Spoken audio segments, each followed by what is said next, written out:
Welcome to today's video. Today's video actually came up from something that happened to me yesterday dealing with the insurance company. Now, I've written several blogs related to Hurricane Helene and Hurricane Milton. I had to go through that last summer like everybody else. And here comes hurricane season soon enough, right? It's always right around the corner.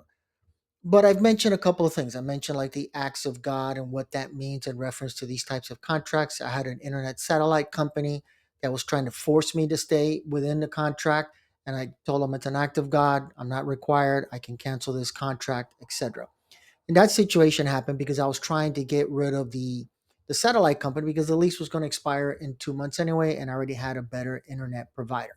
So keep that in mind. Definitely look that up on my YouTube videos or in my blog, Bankruptcy.blog, where I talk about acts of God, dealing with them. And for those of you that are in Florida, there's a separate blog post as well and video regarding FP&L, Florida Power Light, and dealing with them because that's always an issue. And sometimes there could be issues with deposits and actually having to pay um, your utility bill when you didn't have power.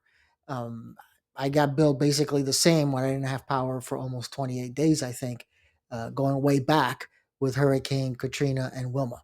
But today's video, I had mentioned before that now with Hurricane Helene, my wife's car was totaled. I just got the camper the other day, so I posted a video about that and all the issues I dealt with regarding dealing with the insurance company and why that camper should have been totaled. So definitely watch that video.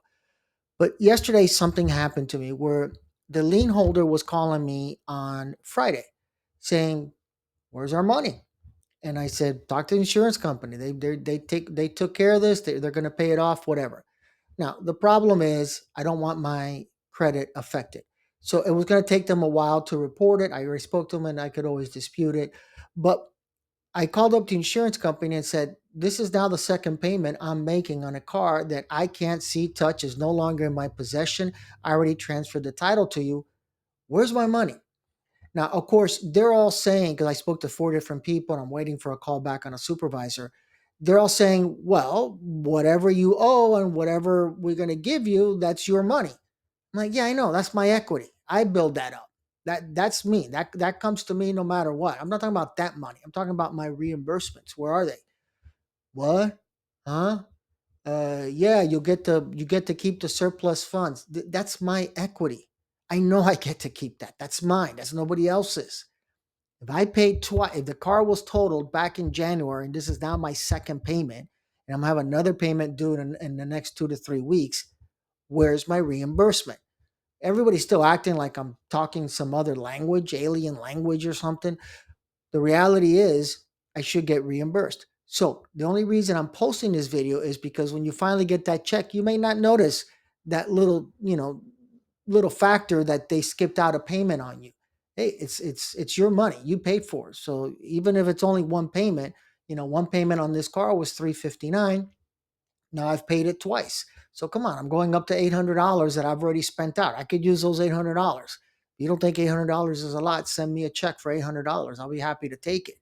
But that's the problem with these insurance companies. Remember, they're always kind of hard, kind of stingy when it comes to releasing funds. So once you get the full settlement and everything else, and even though you transferred the title or gave them power of attorney to do all that work, just make sure that you keep track of all the payments that you have made from the date the car was totaled. Now, I'm trying to go back to September. Realistically, I had the car in September and I was driving it, or my wife, so we have the benefit. So I wouldn't expect all that to be covered. But the day it was totaled, that should be covered. And again, that's two payments, almost $800. Come on. So definitely look into it. All right. Any questions? There's been a lot of stuff that I've posted again regarding the hurricanes and dealing with all that stuff. So if any questions, as always, feel free to post them in the comment section below. I'll be happy more to respond. Stay safe. Tornadoes are now coming and everything. Please stay safe. Heed all warnings from the National Weather Service and everyone else. All right. Take care, everyone, and I'll catch you at the next video.